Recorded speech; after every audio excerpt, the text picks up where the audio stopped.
सभी को आत्मवंदन मास्टर, सभी को नमस्ते। आज हम अपने सांख्य योग चैप्टर 2 भगवत गीता के श्लोक का ही आगे पढ़ेंगे। आज हम करेंगे चैप्टर 2 श्लोक 31। तो एक बार इसका उच्चारण सुन लेते हैं। स्वधर्ममपि चावेक्ष्य न विकम्पितुमर्हसि धर्म्याद्धियुद्धात् श्रेयोऽन्यत् क्षत्रियस्य न विद्यते। जी, अब हमें किसी को अगर बोलना है ये वाला तो बोल सकते हैं, फिर पद्मा जी हमें इसका आगे का व्याख्या बताएंगे। क्लास चल रही है? जी जी बिल्कुल।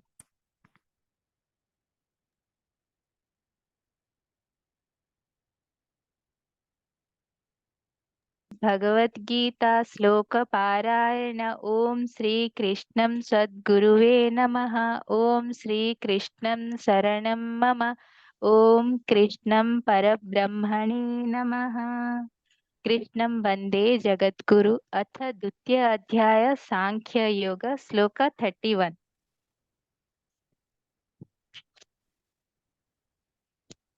स्वधर्म अपि चावेक्ष्य न विकम्पितुमर्हसि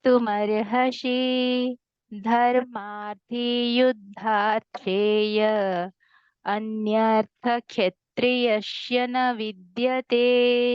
श्री कृष्णार्पणम। इस श्लोका में हर एक शब्द का पहले अर्थ जानने की कोशिश करते हैं। पहला शब्द है स्वधर्म। वो स्वधर्म अपि है, उसका संधि हो जाएगा स्वधर्मम प्लस अपि। स्वधर्मम का अर्थ स्वधर्म। वैदिक हिसाब से हम हर एक मनुष्य के लिए एक धर्म धर्म को कहा गया है, वो स्वधर्म है। हम बाद में जानने की कोशिश करेंगे स्वधर्म क्या है। अपि, अपि का अर्थ मध्य में। च एवं न विकम्पितुमर्हसि, ये होगा, इसका संधि कर देते हैं। न प्लस विकम्पितुम प्लस अर्हसि। अर्हसि का अर्थ है उचित, विकम्पितुम का अर्थ द्विधा भाव, मतलब कोई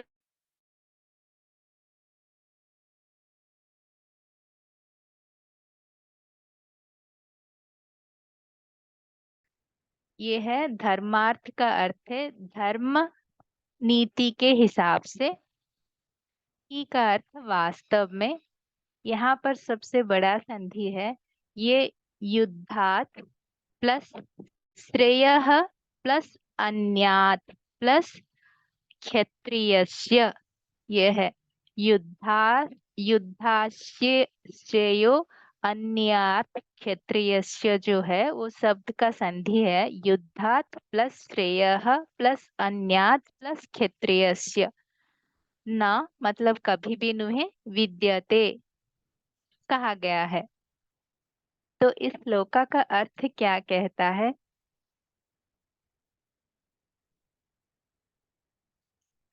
एक योद्धा के अ, एक योद्धा होने हो तो आप अपना कर्तव्य के बारे में ठीक से जान लेना चाहिए, ना कि आपके कर्तव्य के बारे में जानने के बाद भी इधर उधर सोचना नहीं चाहिए।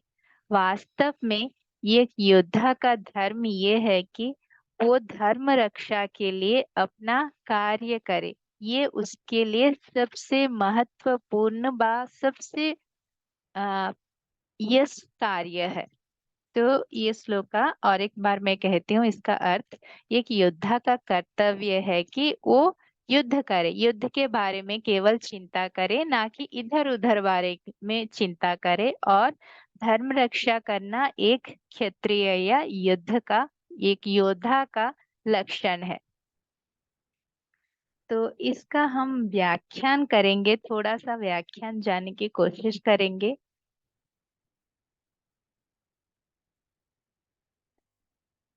भगव मैडम मेरी वॉइस आ रही है मैम? हेलो। आ रही हेलो। मैडम, आ रही ओके मैडम, आ रही है। Okay okay, thank you ma'am. तो भगवत गीता में श्री कृष्ण परमात्मा ने श्लोक का 11 से 30 तक 30 तक जितना भी ज्ञान दिए हैं वो सब आत्मज्ञान है, आत्मा के बारे में बोले हैं। इसके बाद श्लोका 31 से 38 तक जो श्लोका है, इस 8 श्लोका में भगवान हमारा धर्म क्या है, एक मनुष्य का धर्म क्या है, वो बोध किए हैं। तो इस ये 8 श्लोका को इकट्ठा हमें क्या कहते हैं कि धर्माष्टकम कहते हैं। क्या कहते हैं? धर्माष्टकम। तो सांख्य योग हम जो पढ़ रहे हैं अभी, द्वितीय अध्याय में सांख्य योग कहते हैं। सांख्य का अर्थ है युद्ध, सांख्य का अर्थ है युद्ध के बारे में, युद्ध के संबंधित। तो हमें हमेशा इस सांख्य योग में पहले कृष्ण परमात्मा हमें ये ज्ञान दिए हैं कि हम हमेशा हमेशा यहाँ पर हैं इस दुनिया में, कभी ना कहीं ना कहीं, कभी ना कभी, हमेशा थे, रहेंगे और अभी भी हैं और रहेंगे। क्योंकि शरीर मरता है लेकिन आत्मा हमेशा अमर और शाश्वत रहती। ये सांख्य योग में पहले आत्मज्ञान के संबंध में देने जब समझाए, तब हमें समझाए थे कृष्ण परमात्मा।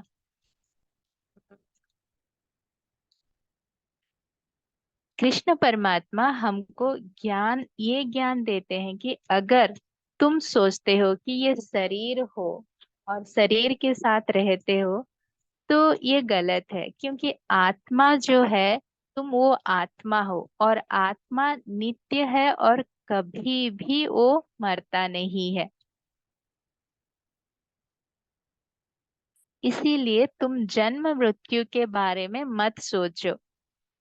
तो ये श्लोका में क्या कह रहे हैं कि अर्जुन को कि तुम अपना स्वधर्म करो, क्योंकि तुम शरीर से बाहर आ जाओ, तुम आत्मा की स्थिति में आओ। तुम अभी, क्योंकि अर्जुन युद्ध करके सोच रहे थे कि उनको आत्मियों को मार देंगे, तो अभी कृष्ण परमात्मा वो भी क्लियर कर दिए हैं, स्पष्ट कर दिए हैं कि हम सब यहाँ पर आत्मा के स्वरूप हैं। तो वो भी डर नहीं है क्योंकि वो लोग मर जाएंगे, ये बात भी नहीं है। जो मरता है वो भी फिर पैदा होता है, वो भी क्लियर किए हैं एक श्लोका में। अगर तुम सोचते हो कि तुम नित्य मरते हो, तो फिर हर जो चीज मरता है वो फिर पैदा होता भी, वो भी श्लोका, एक श्लोका में कृष्ण परमात्मा अर्जुन को कहें। तो अभी कह रहे हैं इतना ज्ञान होने के बाद अब हे अर्जुन अपने स्वधर्म पे आ जाओ, अपना स्वधर्म निभाओ। तो अपना स्वधर्म क्या है? कृष्ण परमात्मा अर्जुन को कह रहे हैं कि तुम्हारा स्वधर्म क्या है। अर्जुन एक क्षत्रिय है और क्षत्रिय का स्वधर्म ये है कि वो अधर्म को नाश करके धर्म के लिए युद्ध करे।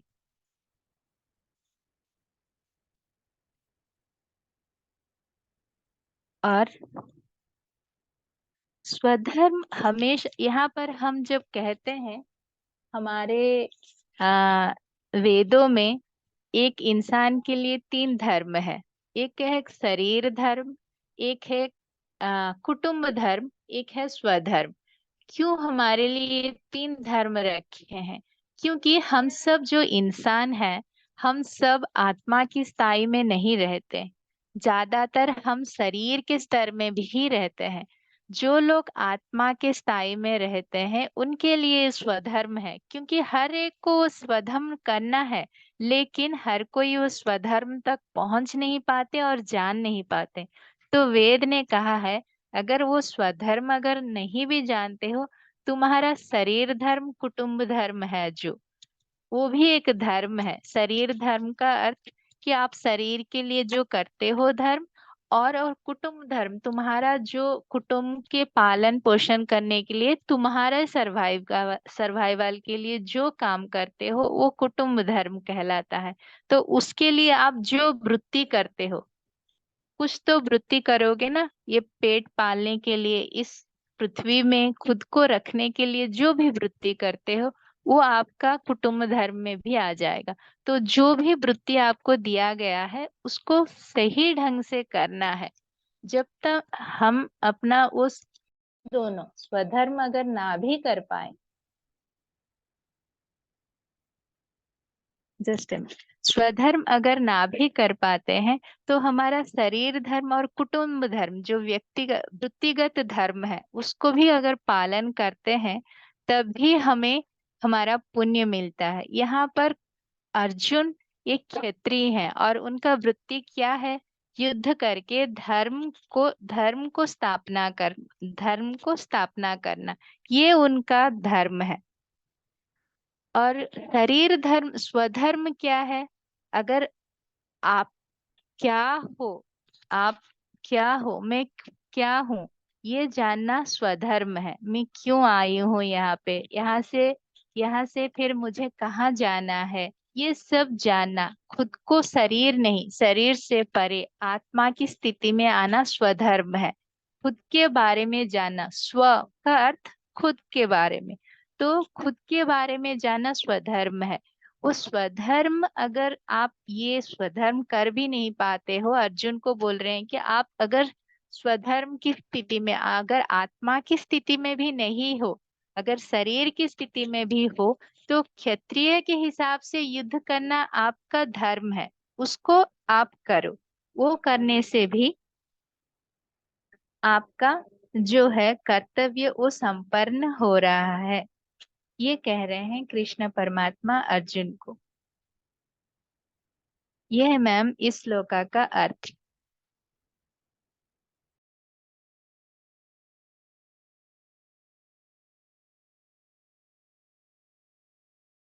जी मैम जी, बहुत ही अच्छा रहा। और कोई इसके बारे में कुछ कहना चाहेगा या फिर हम दूसरा श्लोक करें, कैसे? नेक्स्ट ले लो, वैसे तो बहुत अच्छे से समझा दिया आपने। जी अभी जी, लेके फिर देखते हैं, कुछ भी बात होगी तो। ठीक है ठीक है।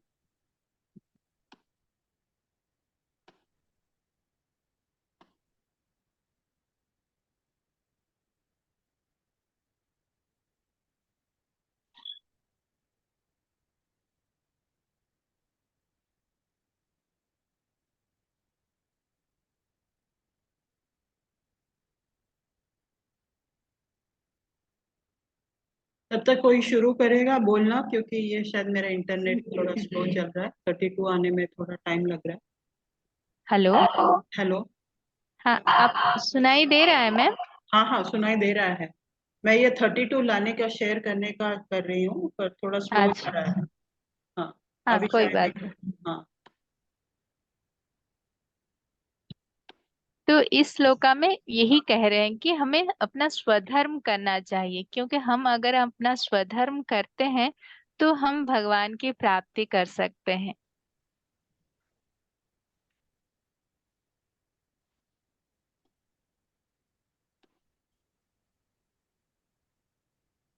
जी जी, तो कोई 32 श्लोका, हाँ 32 32। श्लोका करें? हाँ ठीक है, यस मेरे यस। पास है मैम 32 श्लोका, मैं पढ़ती हूँ। ओके। एक मिनट।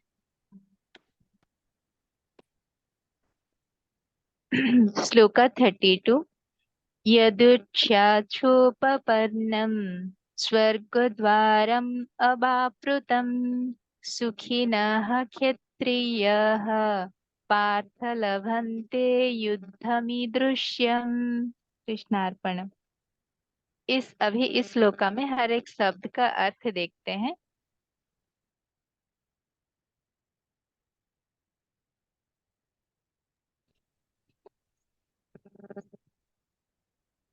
सॉरी। यदुच्छाय, इसका अर्थ स्वतः, च मतलब एवं, उत्पन्नम उत्पन्न होना या जात होना, स्वर्ग द्वार मतलब स्वर्ग के द्वार, सुखिनः अति खुश हो जाना, सुख खुश की बात है। क्षत्रिय क्षत्रिय है। पार्थ या अर्जुन का नाम है, यहाँ पर अर्जुन को पार्थ कहा गया है क्योंकि वो कुंती का पुत्र है। और कुंती का नाम पिता है। पिता से पिता का पुत्र है, इसीलिए उनका पार्थ कहा गया। पिता का कुंती का पहला नाम है। जब वो अपने वो कुंती भोज उनको गोद गोद लिए थे, उससे पहले जो थे वो सुरसेना के पास थे। उनके पिता है थे सुरसेना, यदुवंश के राजा। और उनके भाई थे वासुदेव जो कृष्ण के पिता है। तो उनका पहला नाम पिता है कुंती का, इसीलिए उनका नाम से उनका बेटे के नाम पार्थ हो रहा है। तो पार्थ केवल अर्जुन का नाम नहीं है। पार्थ अर्थात आप युधिष्ठिर, अर्जुन और भीम, इन तीनों को पार्थ कह सकते हैं। नकुल और सहदेव जो है वो माद्री के पुत्र हैं, माद्रेय कहेंगे आप उनको।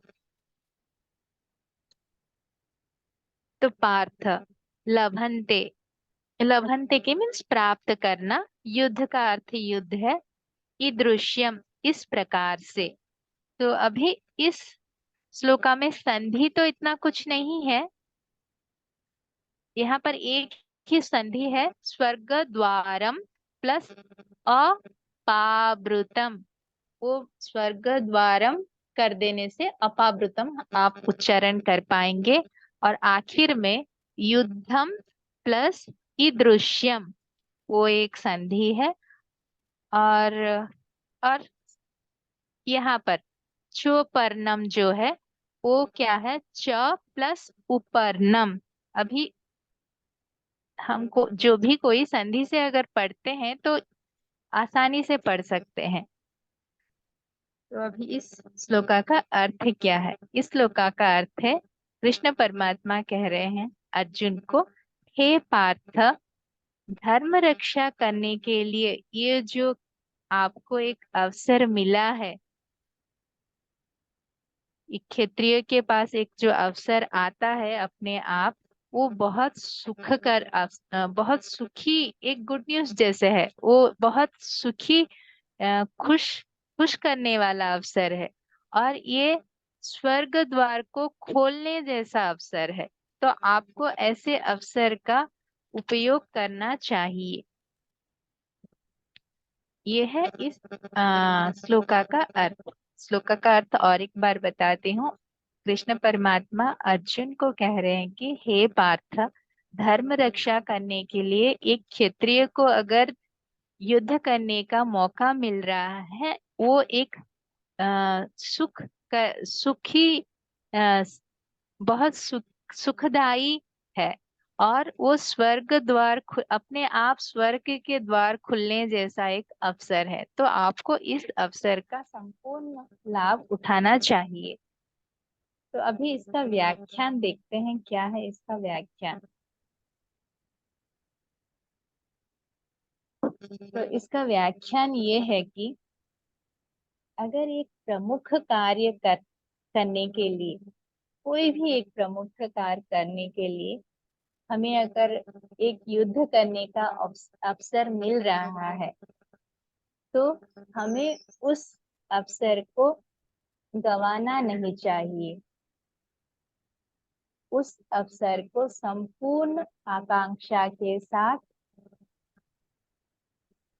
उसको पकड़ के उसे पूरा करना चाहिए, ना कि कोई भी मोह में आके, दया में आके, दुख में आके, श्लोक में आके उस अवसर को होना चाहिए। किसी को किसी को किसी को अगर आक्रमण करने का आपका दुर उद्देश्य नहीं है, तो केवल धर्म रक्षा करना ही आपका लक्ष्य है, इसीलिए आप युद्ध करना चाहते हैं, तो वो एक दिव्य सुख जैसा काम करता है। और वो भगवान का ही कार्य है, वो भगवान की सेवा करने जैसा कार्य ही कहलाता है। तो एक क्षत्रिय को धर्म के भाव में युद्ध करने के लिए अगर अवसर मिलते हैं, तो उसे एक स्वर्ण अवसर सोच के उसको ले लेना चाहिए। ऐसे एक उदाहरण लेते हैं। जैसे कि एक इंसान ऐसे चल के जा रहा है, लेकिन उसके रास्ते में क्या हुआ, एक पत्थर आ गया। वो पत्थर को उसका पैर लग के वो गिर गया। वो गिरने से क्या हुआ, वो सोचेगा मैं, अरे मुझे कहीं पर चोट लगेगा। लेकिन वो गिरा कहाँ पर, एक मणि के ऊपर, चिंतामणि के ऊपर गिरता है। चिंतामणि ऐसा एक मणि है जो आप जो भी मांगोगे वो आपका सब इच्छाएं पूरा कर देता है। अगर वो इंसान वो चिंतामणि के ऊपर गिरता है तो उसका सब इच्छाएं पूरी हो जाती है। ऐसे ही ये क्षत्रिय के लिए अगर अधर्म को नाश करके धर्म को स्थापना करने के लिए युद्ध अपने आप आता है, बुलावा जैसे आता है, तो एक क्षत्रिय के लिए इससे बड़ी बात को कुछ भी नहीं हो सकती। तो एक क्षत्रिय तब क्या करना चाहिए, उस स्वर्ण अवसर को अपना लेना चाहिए। इससे बड़ी अवसर उसकी जिंदगी में एक क्षत्रिय के लिए कोई नहीं हो सकती।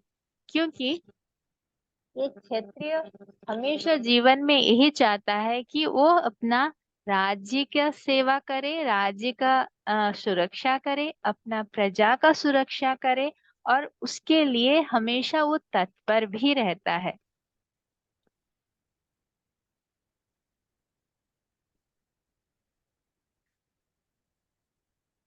तो यहाँ पर ये सब कृष्ण परमात्मा अर्जुन को क्यों समझा रहे हैं कि अर्जुन को आत्मज्ञान देने के बाद भी अर्जुन क्या कर रहे हैं, अभी भी अपने धर्म को निभाने के लिए पीछे ही जा रहे हैं। तो अभी भी वो सोच रहे हैं कि अगर मैं युद्ध करता हूँ तो वो हिंसा होगा। तो अभी कृष्ण परमात्मा कह रहे हैं कि अहिंसावादी लोग भी अगर हिंसा होती है तो उसे विरुद्ध करते हैं। तो वो भी कहते हैं कि आप बलपूर्वक हिंसा को रोको। तो यहाँ पर अधर्म जो है, युधिष्ठिर जो दुर्योधन कौरव लोग अधर्म कर रहे हैं, उस अधर्म को रोकने के लिए, आपको धर्म को रक्षा करने के लिए आपको ये युद्ध करना है, कह रहे हैं कृष्ण परमात्मा।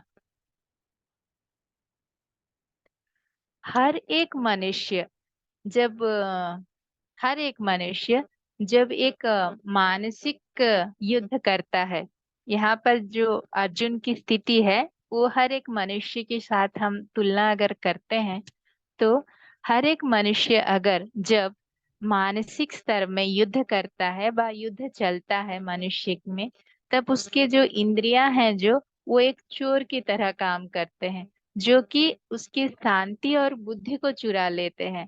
जैसे कि तब इंसान क्या होता है, वो कुछ सोच नहीं पाता है, क्या ठीक है क्या गलत है। और वो उस समय क्या होता है, अपना आत्म धैर्य को खो देता है, और उसका कर्तव्य भी भूल जाता है। तो कृष्ण परमात्मा कहते हैं कि ऐसे समय में जब आपको एक अच्छा सा स्वर्ण अवसर मिल रहा है, तब आपको आत्म धैर्य को नहीं खोना है, आपकी इंद्रियों के बस में नहीं होना है। आपको बुद्धि या मन की स्थिति में आना नहीं है, और आपको आपका जो कर्तव्य है उसको करना है। ऐसे कर्तव्य करने से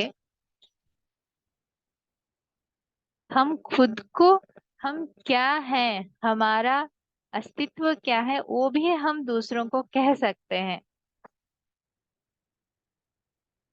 और ऐसा युद्ध जो अधर्म को नाश करके धर्म को स्थापना करता है और अपने आप एक क्षत्रिय के पास आता है एक अवसर के जैसे, वो एक स्वर्ण अवसर है, और वो स्वर्ग के द्वार खुला जैसा है।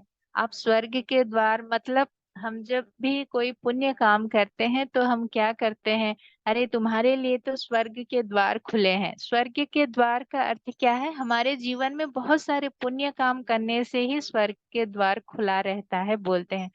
तो ऐसा युद्ध जो अधर्म को नाश कर दे इस दुनिया से और धर्म की पुनः प्रतिष्ठा करे, वो भी स्वर्ग के द्वार के खुला जैसा ही एक अवसर है। तो ऐसे अवसर को हमें हाथ से नहीं जाना चाहिए, हाथ से छूट देना नहीं चाहिए। तो एक क्षत्रिय के धर्म क्या है, धर्म के बारे में जो उसके संदेह है, धर्म के बारे में जो भी संदेह है क्षत्रिय के, वो यहाँ पर कृष्ण परमात्मा अर्जुन के माध्यम से समझा रहे हैं और कह रहे हैं कि ये क्षत्रिय का यही धर्म है कि वो अधर्म के विरुद्ध युद्ध करे और धर्म को स्थापना करे। ऐसे करने से क्या होता है कि उसका जो मन की जो स्थिति है, जो चित्त शुद्धि हो जाती है और वो मोक्ष के तरफ भी जा सकता है। ये है इस श्लोका का अर्थ मैम।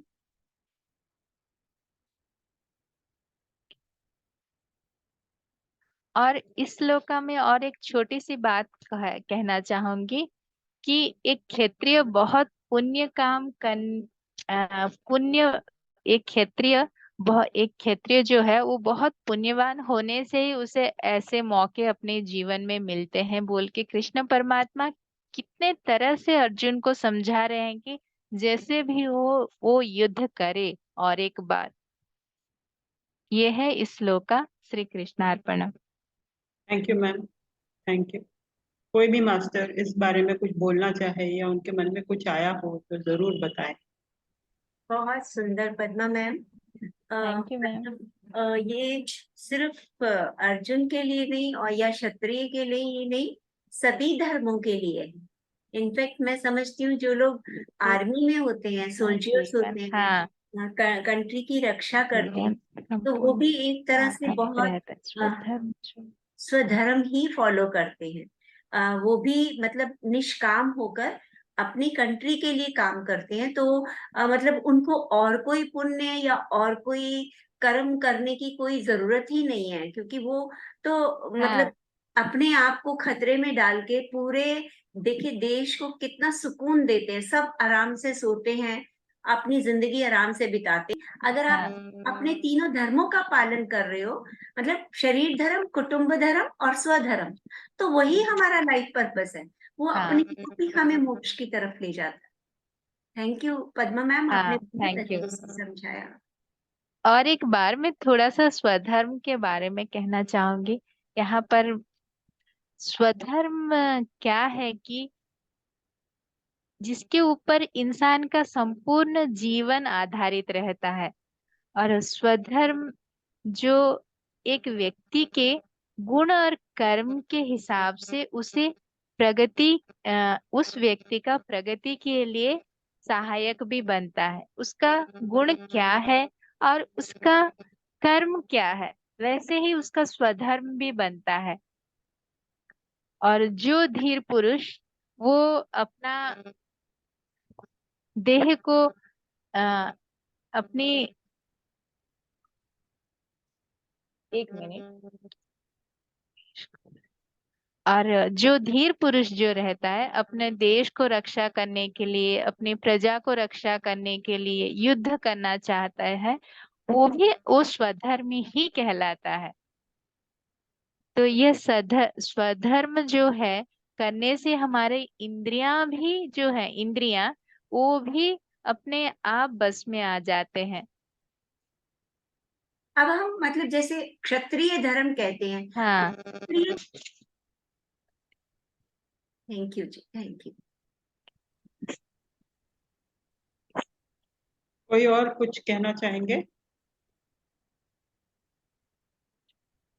मुझे तो जो समझ में आया है पद्मा जी, वो मतलब हाँ। अब मेरे अपने जो जैसे कि हाँ। क्या प्रायोरिटी करना है, किसको कितना समय देना हाँ। है, तीनों धर्म है उनको तीनों को निभाना है, ये मेरे को ज्यादा समझ में आया इस वाले श्लोक हाँ। में। और हाँ मैम। पिछले वाले और हाँ, और एक बात मैं इसी श्लोका में कहूंगी, जो कहती हूँ जीवन, अगर मनुष्य जीवन में उसको सबसे श्रेष्ठ देने वाला उसका स्वधर्म ही है। देखिए, अगर आप एक अभी जो भी पोजीशन में है, जो भी पोजीशन में है, अगर आपका वो वृत्ति के हिसाब से भी आप उस वृत्ति का संपूर्ण रूप से डेडिकेशन के साथ भी करते हैं, तो वो आपको श्रेयस श्रेयस दिलाएगा। वो भी आपका स्वधर्म ही है। और स्वधर्म कैसे निर्मित होता है? उसके कर्म के हिसाब से और गुण के हिसाब से भगवान और किस चीज में वो निपुण है, वो व्यक्ति निपुण है, वो अपने सोल प्लान में लेके आता है, अपने लाइफ पर्पस में वो स्वधर्म को लेके आता है वो इंसान। तो अगर वो अपना लाइफ पर्पस फुलफिल कर लेता है, जैसे रीता मैडम बोले कि वो लाइफ पर्पस फुलफिल कर लेता है, तो वो अपना स्वधर्म किया है बोल समझ सकते हैं। जैसे एक आर्मी का ऑफिसर, जो भी है समाज में, एक के बिना, किसी के बिना ये समाज नहीं चलेगा। अगर हमारे यहाँ पर वो म्युनिसिपालिटी के स्वीपर्स नहीं रहते हैं, तो हम 1 घंटा क्या 5 मिनट भी सोसाइटी में नहीं रह पाएंगे। उनका जीवन सोचिए, कितना वो हमारे लिए कितना कुछ करते हैं। तो वो भी उनका स्वधर्म है। तो उनके लिए भी हमें बहुत आभारी रहना चाहिए। तो स्वधर्म ऐसा एक धर्म है जो हर व्यक्ति को करना चाहिए।